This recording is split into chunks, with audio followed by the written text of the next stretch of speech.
تقاته ولا تموتن إلا وأنتم مسلمون يا أيها الناس اتقوا ربكم الذي خلقكم من نفس واحدة وخلق منها زوجها وبث منهما رجالا كثيرا ونساء واتقوا الله الذي تساءلون به والأرحام إن الله كان عليكم رقيبا يا أيها الذين آمنوا اتقوا الله وقولوا قولا سديدا يصلح لكم أعمالكم ويغفر لكم ذنوبكم ومن يطع الله ورسوله فقد فاز فوزا عظيما أما بعد فإن خير الحديث كتاب الله وخير الهدي هدي محمد صلى الله عليه وسلم وشر الأمور محدثاتها وكل محدثة بدعة وكل بدعة ضلالة وكل ضلالة في النار أعوذ بالله من الشيطان الرجيم بسم الله الرحمن الرحيم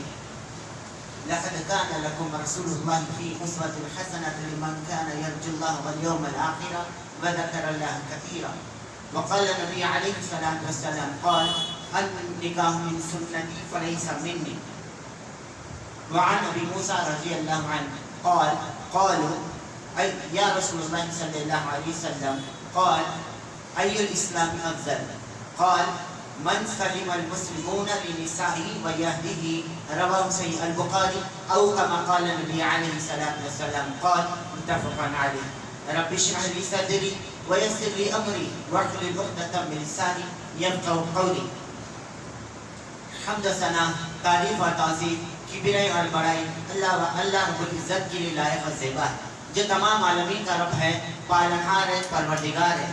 درود و سلام کا تحفہ تمام انبیاء سلام کے سلام پر نازل ہو، خصوصاً عامر خلال، اماموں کے امام، نبیوں کے نبی، ولیوں کے ولی، بزرگوں کے بزرگ، امام اعظم محمد مصطفیٰ احمد مصطفیٰ صلی اللہ علیہ وسلم پر نازل ہو۔ حاضر الجمعہ بزرگوں، میرے عزیز دوست ساتھیوں، میرے پیارے بچوں، قبل اس کے میں اس جمعے کا خطبے کا آغاز کروں، میں تمام حاضرین سے ادباً گزارش کرتا ہوں کہ پہلی صفحوں کو پہلے مکمل کرے تاکہ آنے والے لوگوں کو ان کو کچھ جگہ مل جائے، تھوڑا قریب آ کے بیٹھ جائیے، کیونکہ ہوتا یہ ہے آپ لاسٹ مومنٹ میں لوگ وہاں پر کھڑے ہوئے رہتے ہیں، پھر آخر میں آخری سب خالی جاتی ہیں۔ لہذا الغرض اس سے پہلے میں نے آپ کے سامنے میرج کاؤنسلنگ کا خطبہ ایک مختصر انداز میں آدھے گھنٹے میں صرف تھوڑی ہی بات آپ کے سامنے رکھ چکا تھا۔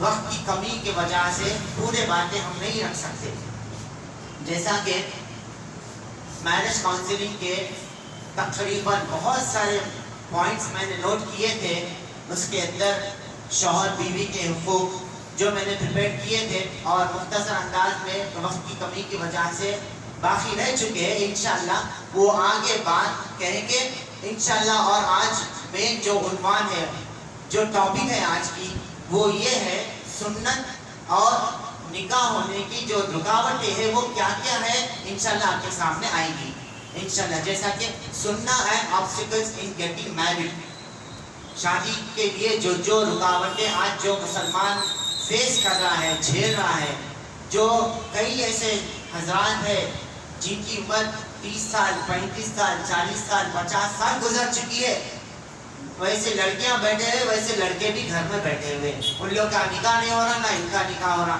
کوئی آگے کمپرومائز کرنے کو تیار ہے ہی نہیں۔ اب دنیا میں ہی وہ لوگ، اب اگر لڑکی کے پاس اگر کوئی رشتہ لے کے جاتے ہیں، میرے کو فرشتہ ہونا والے تو کہاں سے ملتا ہے، انسان ہے، انسان ہی ملے گا۔ اور دوسری چیز یہاں پر سیم اپوزٹ، اب لڑکی کے پاس اگر کوئی رشتہ آتا ہے، میرے کو حور ہونا بولے تو کہاں سے ملے گا؟ میرا عزیز دوست ساتھی بزرگوں، جو ہمارے ایکسپیکٹیشنس ہے، جو ہماری تھنکنگ ہے، جو ہمارے ریکوائرمنٹس ہے، ٹی وی سیریلوں کو دیکھ کے وہی ہمارا ایکسپیکٹیشن، وہی ہماری سوچ فکس ہو گئی ہے۔ جیسا کہ خطبہ مثنیٰ میں آپ کے سامنے یہ آیت کی تلاوت کی جو مسجد میں ماشاءاللہ قبلے کی طرف لکھے ہیں، وہ کیا ہے معنی؟ لقد كان لكم رسول الله في أسوة حسنة لمن كان يرجو الله واليوم الآخر وذكر الله كثيرا۔ ہم نے رسول اللہ صلی اللہ علیہ وسلم کو تمہارے لیے بہترین اسوہ بنا کر بھیجا ہے، اطاعت کرو اللہ کی، اللہ کے رسول صلی اللہ علیہ وسلم کی، اگر تم کو آخرت کے دن پر ایمان ہے تو اللہ اکبر۔ میرا عزیز دوست ساتھیوں، میرے بزرگوں اور نوجوان ساتھیوں، خاص طور پر نوجوان ساتھیوں سے مخاطب ہوں، دنیا کی زندگی جو بھی ہے دھوکہ ہے، تماشا ہے، ہمیشہ زندگی رہنے والی وہ آخرت کا گھر۔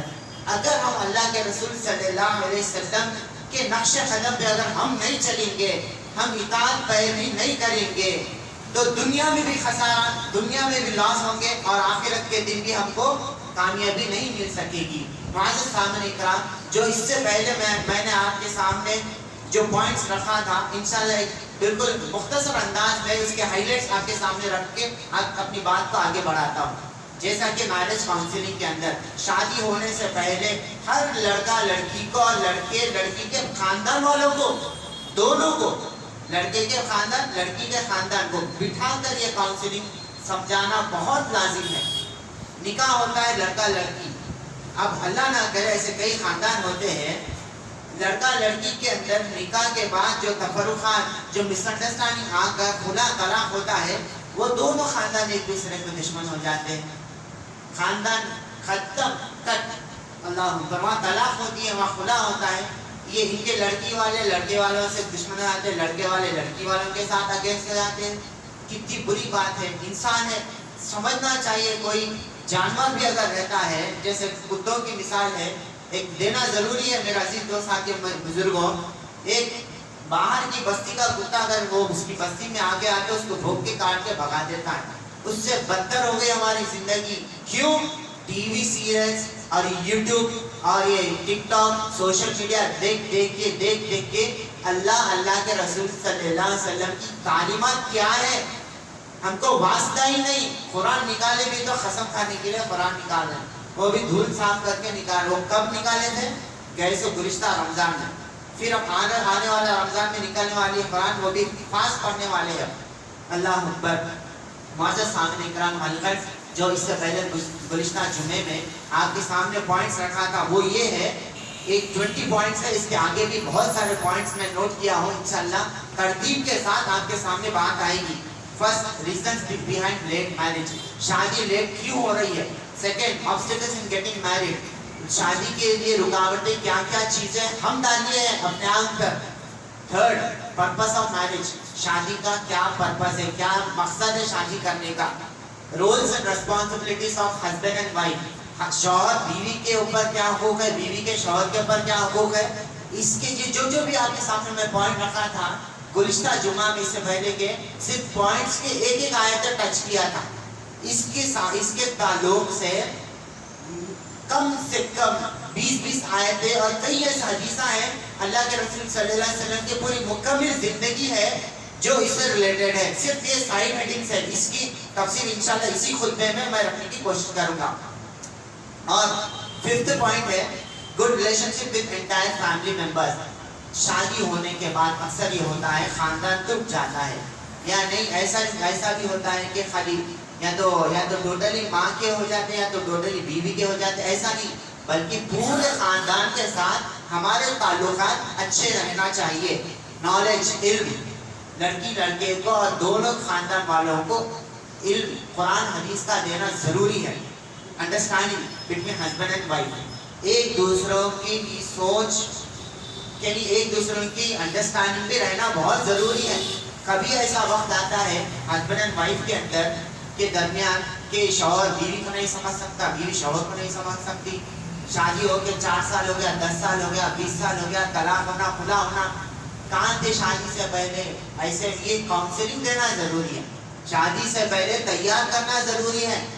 اور compromising between husband and wife, ایک دوسرے کے اندر صلہ رحمی رکھنا ہے، اگر کچھ اونچ نیچ ہو گئی تو کمپرومائز کرنا، اور پیشنس، صبر، بیوی شوہر بیوی کو صبر کرنا ضروری ہے۔ یہ جو پیشنس ہے، یہ جتنے بھی آپ کے سامنے میں پوائنٹس رکھا ہوں، اس کے متعلق قرآن کے بہت سارے آیت ہیں، وقت بہ وقت انشاءاللہ آپ کے سامنے میں رکھتا چلوں گا، یہ صرف پوائنٹس رکھ رہا ہوں آپ کے سامنے۔ Possibilities of dispute between husband and wife, یعنی ایک دوسرے کے اندر نااتفاقی کیا کیا ہو سکتی ہے شادی کے بعد۔ اب شادی کے بعد نہیں، اگر کوئی مثلا اگر بیوی ذرا دیر سے اٹھ گئی غصہ کرتے رہے، مارتے رہے، کچھ اگر غلطی ہو گئی، کچھ ایسا ہو گیا، کبھی ایسا بھی ہوتا ہے شوہر کو باہر کام لگ جاتا ہے، 1 گھنٹے میں آنے کی جگہ 2 گھنٹے ہو جاتے ہیں، ارے کیا جی 1 گھنٹہ میں آتے ہوئے کہ 2-3 گھنٹے باہر رہتے کیا؟ یہ چیز پہلے سمجھانا چاہیے کہ یہ ڈسپیوٹ آ سکتے ہیں تمہارے اندر، کل کے دن اگر ایسا ہو تو اوپر کا پوائنٹ پیشنس، صبر کرنا ضروری ہے۔ اور پاسبلٹیز آف ڈسپیوٹ امونگ ان لاس، یعنی جیسا کہ ساس میں، دیورانی میں، جیٹھانی میں، سسر میں، یہ جو بھی فیملی رہتی ہے، کبھی ایک آدھ بار، کبھی نہیں، 99.9% ڈسپیوٹس رہتے ہی رہتے ہیں۔ ساس بہو سے خوش نہیں، بہو ساس سے نہیں، دیورانی کی لڑائی، جیٹھانی کی لڑائی، وہی کہانی گھر کی، وہی لڑائی سیریلوں میں کی جو کہانی ہے وہ گھر میں لڑائی لڑتے ہی رہتے، آخر میں طلاق خلا پہ بات آ جاتی ہے۔ یہ شادی سے پہلے سمجھانا ضروری ہے۔ اور how to overcome dispute, یہ سب لڑائی جھگڑے، جو بھی مس انڈرسٹینڈنگ ہے، جو بھی نااتفاق ہے، اس کو کیسا سالو کرنا چاہیے، اس کو کیسا اوور کم کرنا چاہیے، اس کے تعلق سے بھی قرآن کی آیتیں بہت ہیں ماشاءاللہ، آپ کے سامنے انشاءاللہ آگے بات آئے گی۔ Psychology of husband and wife, یعنی ہسبینڈ کی اور وائف کی سوچ کیسی رہتی ہے جب نیولی میرڈ کپل رہتے ہیں۔ جیسا کہ لائف کے ایک سٹیجز رہتے ہیں، جیسا کہ نیولی میرڈ کپل ہے، اگر کوئی اولاد آ گئی، پھر ایک بچہ آ گیا، 2 بچے، یعنی تو اور کوئی جوائنٹ فیملی ہے، کہ ان لوگ کی سوچ کیا رہتی ہے، یہ بھی اس کے تعلق سے بھی الحمدللہ جو شادی شدہ لوگ ہیں وہ بخوبی جانتے ہیں کہ ہماری جو سوچ ہوتی ہے، بڑوں کی جو سوچ ہوتی ہے، صبر اور علم جو رہتا ہے، وہ لوگ ماشاءاللہ 8-8 10-10 بچے پیدا کر لیے تھے پہلے۔ آج کے زمانے میں ایک بچہ پیدا کر لیا تو بہت بڑی کیا کی ایک اچیومنٹ کر لیا ویسا ہوتا ہے۔ پہلے زمانے میں 8-8 10-10 بچے رہتے تھے ماشاءاللہ، ہر ایک حافظ عالم کوئی تو کچھ نہ کچھ بنتا تھا۔ آج ایک دوسرے کی سوچ مل نہیں رہی ہے، یہ چیز ہے انشاءاللہ آگے بات آئے گی۔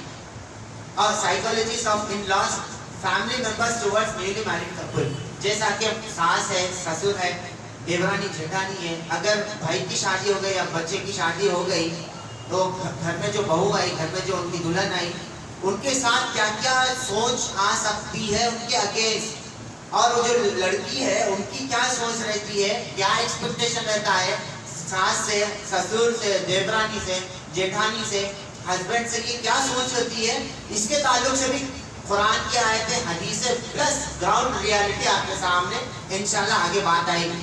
اوائڈ نیگیٹو تھنکنگ، جو بھی نیگیٹو تھنکنگ ہوتی ہے ہسبینڈ اینڈ وائف کے درمیان، ساس اور بہو کے درمیان، دیورانی جیٹھانی کے درمیان، وہ کیسا نیگیٹو تھنکنگ دور کرنا، وہ بھی قرآن کی آیتوں سے الحمدللہ آپ کے سامنے بات آئے گی۔ اوائڈ سسپیشن، شک نہیں کرنا چاہیے، سب کی دوا ہے، شک کی دوا نہیں ہے، کہیں پر بھی نہیں ہے۔ آپ ایراکٹا ہاسپٹل میں بھی چلے جاؤ، نیند کے گولیاں ڈال کے سلا دیتا، پھر 4 گھنٹے کے بعد وہی شک، چائے میں کیا ملا ہے میرے کو، انہوں نے کو مارنے آ رہے ہیں، وہ کرنے آ رہے ہیں، اس کی دوا نہیں ملتی آپ۔ اس کی وجہ سے خاندان ٹوٹتے ہیں، خدا طلاق پہ بات آتی ہے۔ اور آگے بی کائنڈ وتھ ریلیٹیوز، پورے خاندان والوں کے ساتھ صلہ رحمی کا معاملہ کرنا چاہیے۔ اور share gifts امونگ husband and wife and relatives, کہ ہسبینڈ وائف ہسبینڈ ایک دوسرے کو تحفہ دینا سنت رسول صلی اللہ علیہ وسلم ہے، اور خاندان میں بھی، رشتہ داروں میں بھی تحفے دینا سنت ہے۔ اس کے تعلق سے صحیح بخاری کتاب دا بک آف گڈ مینرز میں ہے کہ آپ صلی اللہ علیہ وسلم نے حکم دیا کہ تم آپس میں سلام کو عام کرو اور تحفے دیتے رہو تاکہ تمہارے دلوں میں محبت بڑھے۔ اس کے تعلق سے بھی بہت سارے قرآن کے آیت ہیں، بہت سارے الحمدللہ حدیث مبارکہ ہیں، اس کے سامنے بات آگے آئے گی۔ اور آخری میں ہے how to live happy married life. اس مرحلے میں جو بھی لائف کے سٹیجز آتے ہیں، ایک لائف ایک چیلنجنگ ہے، خاص طور شادی جب ہوتی ہے، ہر ایک نئے پرابلم سے دیکھنے کو ملتے ہیں۔ جیسا جیسا دن گزرتا، جیسا جیسا گھنٹہ گزرتا، مہینے گزرتے، ہفتے گزرتے، سال گزرتا، شادی کی زندگی ایک واحد زندگی ہے جو ہم کو روز ایک لیسن سکھاتی ہے۔ جو شادی شدہ ہے ان لوگوں کا تجربہ ہے الحمدللہ۔ آئیے میرے عزیز دوست ساتھیوں، بزرگوں، میرے نوجوان ساتھیوں، جیسا کہ اللہ کے رسول صلی اللہ علیہ وسلم کی حدیث مبارکہ ہے نبی کریم صلی اللہ علیہ وسلم اپنی تمام زندگی میں کسی کو بھی اف تک نہیں کہے، سبحان اللہ۔ اسی لیے اللہ تعالیٰ نے کیا کرنا ہے، ہم نے تمہیں رسول اللہ صلی اللہ علیہ وسلم کو بہترین نمونہ بنا کر بھیجا ہے، اطاعت کر اللہ کے رسول صلی اللہ علیہ وسلم کی۔ نبی کریم صلی اللہ علیہ وسلم کتنا نکاح کیا ہے معلوم ہے نا آپ لوگوں کو؟ 9 11 2 روایتیں ملتی ہیں۔ کسی کوئی بھی اگر خیر نیگیٹو بولنا ضروری نہیں ہے، اللہ کے رسول صلی اللہ علیہ وسلم کی مکمل زندگی میں ازواج مطہرات کو چھڑکی تک نہیں دی ہے، سبحان اللہ، ماشاء اللہ۔ یہ ہے رسول اللہ صلی اللہ علیہ وسلم۔ آج ہمارے پاس کیا ہو رہا ہے؟ اللہ کے رسول صلی اللہ علیہ وسلم 9 بیویوں کو ماشاء اللہ فزیکلی، مینٹلی، سائیکالوجی، سیکشلی ہر اعتبار سے رسول اللہ صلی اللہ علیہ وسلم فٹ تھے، بہترین تھے، پرفیکٹ تھے۔ آج ہم ایک بیوی رکھ کے ہم بیوی کے اوپر ہاتھ اٹھاتے ہیں، آج ہم ایک بیوی رکھ کے بیوی کو لان تان کرتے ہیں۔ اب تھوڑی دیر اگر کچھ کر دی ہماری بیوی، کھانا دیر سے پکا دی یا کچھ ایسا اونچ نیچ کر دی تو بیوی کو وارننگ دیتے ہیں کہ تم اگر ایسا نہیں سدھرے تو دیکھ لو میں دوسری شادی کر لوں گا، اللہ اکبر۔ اور یہ بھی ایک مسئلہ ہے کہ اللہ کے رسول صلی اللہ علیہ وسلم نے حکم دیا صحابہ اکرام کرے، 4 شادی کرنے کا حکم ہے، مگر جب ہم دوسری شادی کا ارادہ کرتے ہیں ذرا دل پہ ہاتھ رکھ کے سوچئے، ہم پہلی بیوی کے حقوق کو ادا کریں یا نہیں کریں، پہلی بیوی کے اوپر کتنا ظلم کرے، پہلی بیوی کے اوپر کتنا لان تان کرے، کتنے گالی گلوچ کرے، کتنا ٹارچر کرے، کتنا ہیوملیٹ کرے ہماری پہلی بیوی کو۔ اور یہ دوسرا مسئلہ بھی یہاں پر یہ آتا ہے، جو یہ بات تو صحیح ہے 4 نکاح کرنا سب کو معلوم ہے، سنت ہے، رسول اللہ صلی اللہ علیہ وسلم کی صحابہ اکرام کریں، الحمدللہ کریے، آپ بھی کریے، الحمدللہ اللہ تعالیٰ استطاعت دیے ہے، ہوش آواز ہے، اتنی طاقت ہے تو کریے الحمدللہ۔ نمازی، پرہیزگار اور لوگوں کا خیال رکھنا، اور خاص طور اللہ کے رسول صلی اللہ علیہ وسلم ازواج مطہرات کے ساتھ بہت ہی حسن سلوک کے ساتھ پیش آتے ہیں۔ صحیح بخاری شریف کی حدیث ہے، اکمل المؤمنین ایمانا احسن خلقا وخیارکم خیارکم لنسائہم۔ کامل ترین ایمان اس شخص کا ہے جس کے اخلاق بہترین ہو۔ اللہ کے رسول صلی اللہ علیہ وسلم نے آگے فرمایا وخیارکم خیارکم لنسائہم، تم میں سے بہتر وہ شخص ہے، تم میں سے بہتر وہ شخص ہے جو اپنے بیویوں کے ساتھ حسن سلوک کا معاملہ کرے۔ اللہ اکبر۔ میرا عزیز دوست ساتھیوں، میرے بزرگوں، ذرا ہم کو دل پہ ہاتھ رکھ کر سوچنا چاہیے، قیامت کے دن اگر ہم ہمارے بیوی بچوں کے حقوق کو ادا نہیں کرے، قیامت کے دن اللہ تعالیٰ پکڑیں گے ہم کو، اللہ اکبر۔ آج دوسرا مسئلہ بھی یہاں پر یہ آتا ہے کہ بچوں کی اسکول کی فیس نہیں رہتی، گھر کا راشن کا خرچہ نہیں رہتا اور کرایہ نہیں نکلتا، دوسری بیوی کی تلاش کیسے کریں گے؟ ہاں میں مانتا ہوں اللہ کے رسول صلی اللہ علیہ وسلم صحابہ اکرام کو بولا بہت غریب تھے تو بولے تم شادی کرو، پھر دوسری شادی کرو، تیسری شادی کرو، چوتھی شادی کرو، اس کے بعد ان کے ویسا ماندہ کوئی بھی نہیں بچے، یہ بات حق ہے۔ مگر جو صحابہ اکرام جو پہلا نکاح کرنے کے بعد جو دوسرا نکاح کرے، کیا صحابہ اکرام پہلی بیوی کو چھوڑے؟ کیا صحابہ اکرام پہلی بیوی کا خرچہ چھوڑے؟ کیا صحابہ اکرام جو پہلی بیوی کی جو اولاد تھی ان لوگ کے ساتھ ناانصافی کرے، عدل انصاف کا معاملہ کرے؟ اللہ کے رسول صلی اللہ علیہ وسلم صحابہ اکرام جب جا کے دوسرا تیسرا چوتھا نکاح کر، یہ مسکنسپشن ہے ہمارے اندر، مسکنسپشن۔ نکاح کرنا کریے، 4 کریے اور کریے، ماشاءاللہ اللہ برکت دو، لیکن حقوق کو ادا کرنا ضروری ہے۔ قیامت کے دن قرآن پاک میں سورہ آل عمران آیت نمبر 26، سورہ نمبر 3 چیپٹر 3 ورس نمبر 26 میں اللہ تعالیٰ فرماتے ہیں یوم تجد کل نفس ما عملت خیر محضرا وعملت من سوء تود لو ان بینها وبینه امدا بعیدا ویحذرکم اللہ نفسا واللہ رؤوف بالعباد۔ میرا عزیز دوست ساتھیوں، میرے بزرگوں، یہاں پر کسی کو تنقید نہیں کیا جا رہا ہے، کسی کو کرٹیسائز نہیں کیا جا رہا ہے، جو اللہ کے رسول صلی اللہ علیہ وسلم کی تعلیمات تھی وہ ہم اپنے سامنے لایا جا رہا ہے۔ اللہ تعالیٰ قرآن کریم میں ارشاد فرماتے ہیں یوم تجد کل نفس ما عملت، جب دن قیامت قائم ہوگی ہر ایک نفس عملت خیر محضرا، اپنے کیے ہوئے نیک اعمال کو اور برے اعمال کو، نیکیوں کو برائیوں کو گناہوں کو اللہ کی بارگاہ الہی کے سامنے موجود پائے گا. اور اللہ رب العزت خواہش کرے گا یوم تجد کل نفس ما عملت خیر محضرا وعملت من سوء تود لو ان بینہ و بینہ امدا بعیدا. اور اللہ سے خواہش کرے گا کاش میرے اور میرے گناہوں کے درمیان کافی فاصلہ ہوتا. وَيُحَذِّرُكُمُ اللَّهُ نَفْسَهُ. اللہ تعالیٰ اسی آیت میں فرماتے ہیں اللہ تعالیٰ اپنے آپ سے لوگوں کو ڈرا رہے ہیں. وَاللَّهُ رَءُوفٌ بِالْعِبَادِ. بے شک اللہ رب العزت بہت ہی مہربان ہے ماشاءاللہ. آئیے میرے عزیز دوست ساتھی میرے بزرگوں، جو نکاح کرنے کے بعد شادی کرنے کے بعد اگر شوہر ہونے کے ناطے اگر بیوی کا خیال نہیں رکھے تو ہر ایک عمل چاہے وہ نیکی کا ہو، چاہے وہ گناہ کا ہو، چاہے وہ برائی کا ہو، اللہ کی بارگاہ الہی میں سامنے موجود پائے گا. اللہ اکبر. آج ایسے کئی حضرات ہیں کبھی اگر ایسی بات سنی تو دل کو بہت تکلیف ہوتی ہے. اللہ رحم کرے، اللہ حفاظت کرے، اللہ ہدایت دے ہمارے مسلمان بھائیوں کو کہ شادی ہو گئی، کئی سال ہو گیا، 15 سال ہو گئے، آج تک تکلیف میں گٹ گٹ کے زندگی گزارے اپنے بہنیں. کیوں؟ پہلے ہی شادی سے پہلے کیا کیا تمہارے رولس اینڈ ریسپانسبلٹیز ہے ایز اے بینگ ہسبینڈ ہونے کے ناطے، شوہر ہونے کے ناطے تمہاری کیا کیا ایکسپینسز تم بیئر کرنا ہے یہ پہلے سمجھا دینا. اور رہی بات دوسرا مسئلہ بہت کرٹیکل ہے، اللہ ہدایت دے، ہر طبقہ اس کے اندر ملوث ہے. اللہ اکبر. وہ کیا؟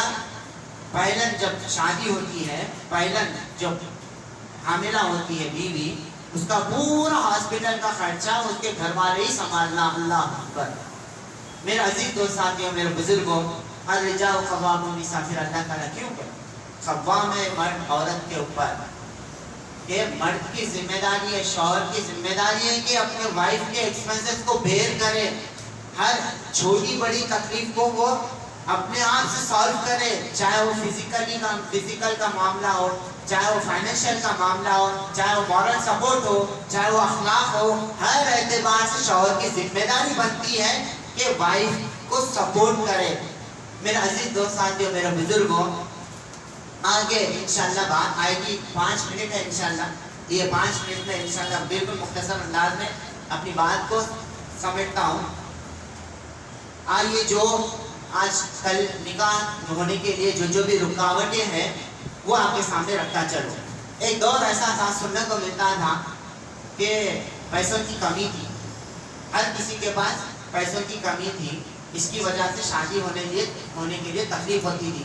آج دو پرابلمس ہیں. آج مسلمانوں کے اندر 2 خامیاں ہیں، 2 پرابلمس ہیں. پیسوں کے ساتھ ساتھ چوائس، ریکوائرمنٹس. جیسا کہ پیسے، اب جیسا کسی کا لڑکی کا نکاح ہونا ہے، لڑکے والے اس کے پاس جاتے ہیں، ان کے گھر کے پاس جا کے بولنے لگتے ہیں کہ بھائی ہمارا بچہ بہت ہی پڑھا لکھا ہے، دیکھو بہت ہی خوبصورت ہے ماشاءاللہ، ہمارے بچے کو کار ہونا، ہمارے بچے کو گاڑی ہونا. ایک کام کرو، آپ کچھ بھی مت دو، اچھے بڑے شادی خانے میں ہمارے بچے کی شادی کرا دو، ولیمہ بھی خرچہ تم ہی چکاؤ، شادی بھی تم ہی چکاؤ، سب تم ہی چکاؤ. اور پلس کھانے کے جو آئٹم ہے نا وہ پورے کیا کرو، ایک 25 آئٹموں کی لسٹ دیتے، یہ بنا لو. ہمارے 1000 لوگ آتے، ہمارے 500 لوگ آتے، ہمارے 1500 لوگ آتے، ان میں ہمارے جتنے بھی مہمان ہیں اس میں خامی نہیں کرنا دیکھتے، کیونکہ ہمارا بچہ اچھا ہے. اللہ کیسا ہونا میرا عزیز دوست ساتھیوں. پیسوں کی پرابلم جو ہے تھی نا وہ یہ پرابلم. میرے عزیز دوست ساتھیوں بزرگوں اور میرے دینی ماں اور بہنوں، ذرا دل پہ ہاتھ رکھ کے سوچئے، جو لڑکے والے لڑکی والوں کے پاس جا کر یہ ڈیمانڈ کرتے ہیں، تمہاری بھی تو ایک بہن ہے، کل کے دن اس کی بھی شادی ہونے والی ہے، تمہاری بھی تو ایک گھر میں ایک ریسپانسبلٹی ہوتی ہے، بہت تکلیف ہوتی ہے میرا عزیز دوست ساتھیوں. اور شادی کے جو اننیسیسری ایکسپینسز ہوتے ہیں اس میں سے یہ بھی ایک آدھا ہے، کم سے کم شادی آج کے دور میں کرنا ہے ایوریج 10 سے 8 لاکھ کیسا بھی خرچہ ہوتا ہے. یہ ریالٹی ہے، یہ گراؤنڈ ریالٹی حیدرآباد کا یہ مسئلہ ہے، بہت برا مسئلہ ہے. اور دوسری چیز یہ شادی خانہ اچھا سجانا، کاروں کو سجانا پھولوں سے، 8-10 ہزار روپے کے اسٹیجر لگانا، 20,000 کا 50,000 کا 1 لاکھ کا اسٹیج لگانا، LED کے لائٹس لگانا، اور یہ بہت سارے ایسے ایکسپینسز ہیں جو شادی کے لیے رکاوٹیں بن رہی ہیں. اور ایک مسئلہ یہاں پر یہ بھی ہے، کئی ایسے میں کانوں سے سنا ہوں، جوڑے کی رقم ایک، وہ تو آپ لوگوں کو معلوم ہے 2 لاکھ 3 لاکھ 5 لاکھ، کیونکہ ہمارا بچہ باہر سے آیا ہے۔ اور ایک دوسرا مسئلہ یہاں پر یہ ہے، ہمارا بچہ ماشاءاللہ بہت پڑھا لکھا ہے، ہمارا کچھ بھی نہ ہونا، بس ہمارے بچے کو بزنس سیٹ کر کے دے۔ اور ایک واقعہ ایسا بھی ہوا کہ ہمارا بچہ وہ اے سی کے شو روم کے کام کرتا، ایک شو روم ڈال کے دے دو ہے، اللہ اکبر، ذرا شرم آنا میرا عزیز دوست ساتھیوں، یہ ریالٹی ہے، یہ میرا پریکٹیکل ایکسپیرینس ہے، جو ایسے قصے کہانیاں سنا میں، اللہ اکبر، یہ ہے شادی کے لیے رکاوٹیں۔ اور دوسرا مسئلہ ہے چوائس، انشاءاللہ یہ مختصر 1-2 منٹ کی بات ختم کرتا ہوں۔ دوسرا مسئلہ ہے چوائس، کہ لڑکے والے جب لڑکی کے پاس جاتے ہیں، اور یہ لڑکوں کے اندر بھی بہت بری بیماری ہے یہ، اللہ اکبر، جیسا ٹی وی سیریل دیکھ دیکھ کے پاگل ہو گئے ہیں، ویسے ہی ریالٹی میں ایکسپیکٹیشن کر رہے ہیں کہ میرے کو خوبصورت آخری اچھی گوری دبلی پتلی لڑکی ہونا، نہیں بولے تو بھی ایسے کئی حضرات ہیں نوجوان ساتھی 2 سال رشتے تلاش کرنے میں نکالتے تھے، واللہ یہ میں کئی ایکسپیرینس میں پریکٹیکل ایکسپیرینس دیکھا ہوں، 1 سال 2 سال نہیں بولے تو بھی 50 بایو ڈیٹا فوٹو دیکھتی ہے، reject reject reject reject reject, اللہ اکبر، کیوں؟ وہ ہمارا چوائس، ہمارا ریکوائرمنٹ۔ اب حور ہونا بولے تو کہاں سے لانا، یہاں تک کہ جو سگا بھائی بہن ہوتی ہے، خود کی سوچ نہیں ملتی تو خود کا ریکوائرمنٹ کہاں سے تلاش کرنا ہے، اللہ اکبر، بات یہ دور کی کر رہا ہوں، سمجھنے والے سمجھ جائیے، سوچ ملنا بڑی مشکل ہے، تو یہ خوبصورتی ملنا بولے تو کیسا ہوگا؟ اللہ کے رسول صلی اللہ علیہ وسلم کا ارشاد مبارک ہے، صحیح بخاری والیوم 7 حدیث نمبر 27، ابو ہریرہ رضی اللہ عنہ فرماتے ہیں، انہوں نے رسول اللہ صلی اللہ علیہ وسلم کو فرماتے سنا کہ عورت کے لیے جو نگاہ تلاش کرتے ہیں مرد حضرات، 4 چیزیں دیکھتے ہیں، خوبصورتی، حسب نسب، مال، اور اس کا ریلیجن، اس کا تقویٰ۔ تو تم کو چاہیے کہ اس کا ریلیجن، اس کا تقویٰ دیکھو، وہ کیسی دیندار ہے یا نہیں۔ اگر تم ایسا نہیں کرو گے تو تم خسارہ اٹھانے میں معلوم ایسے ہوگے، وہ کہ اللہ کے رسول صلی اللہ علیہ وسلم کی کلیئر حدیث ہے۔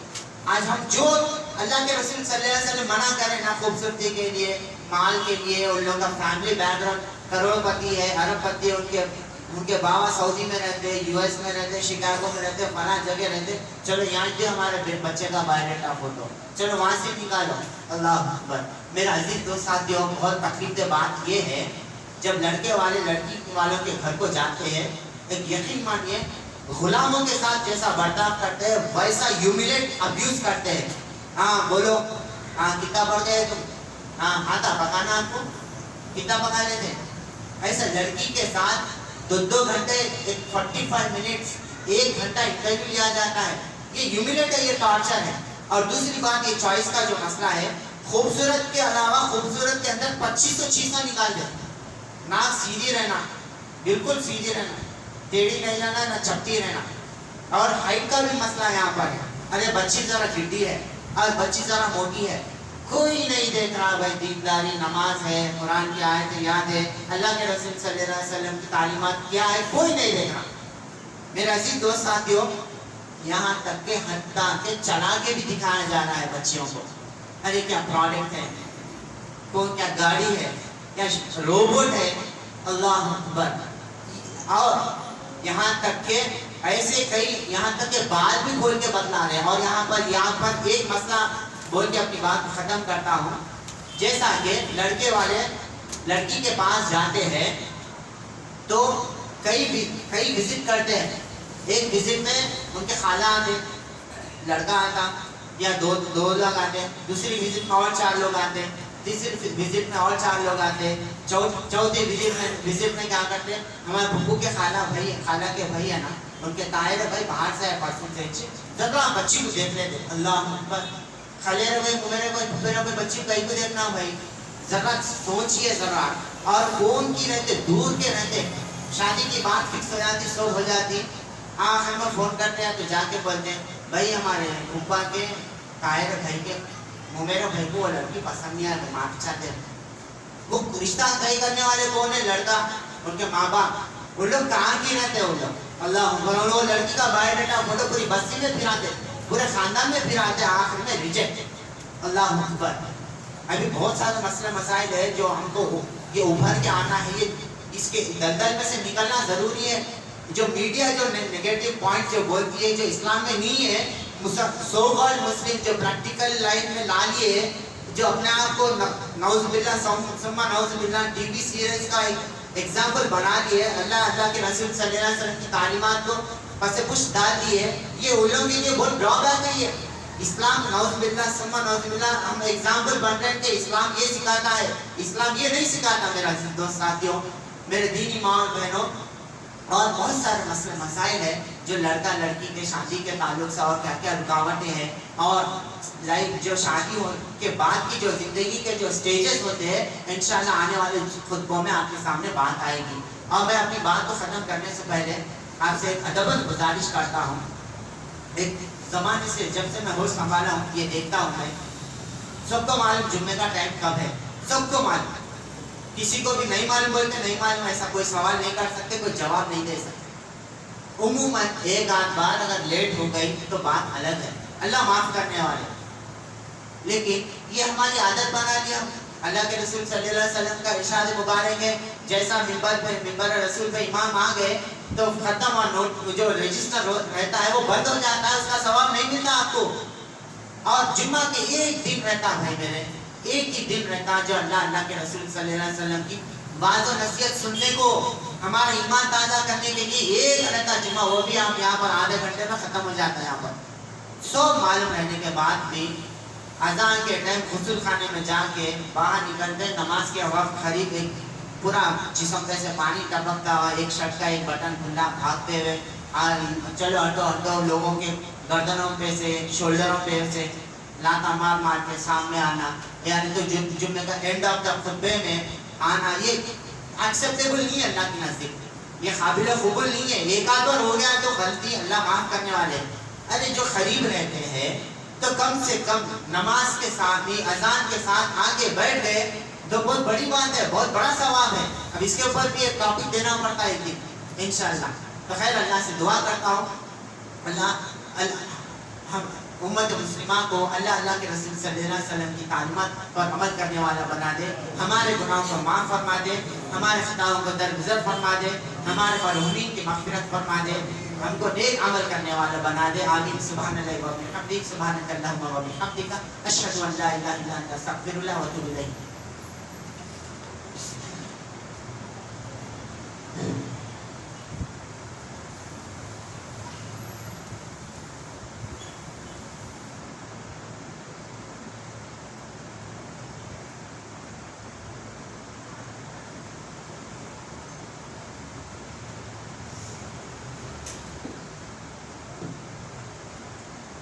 بسم الله الرحمن الرحيم. إن الله وملائكته يصلوا على النبي يا أيها الذين آمنوا صلوا عليه وسلموا تسليما. اللهم صل على محمد وعلى آل محمد كما صليت على إبراهيم وعلى آل إبراهيم إنك حميد مجيد. اللهم بارك على محمد وعلى آل محمد كما باركت على إبراهيم وعلى آل إبراهيم إنك حميد مجيد. إن الله يأمر بالعدل والإحسان وإيتاء ذي القربى وينهى عن الفحشاء والمنكر والبغي يعظكم لعلكم تذكرون. وأقيموا الصلاة.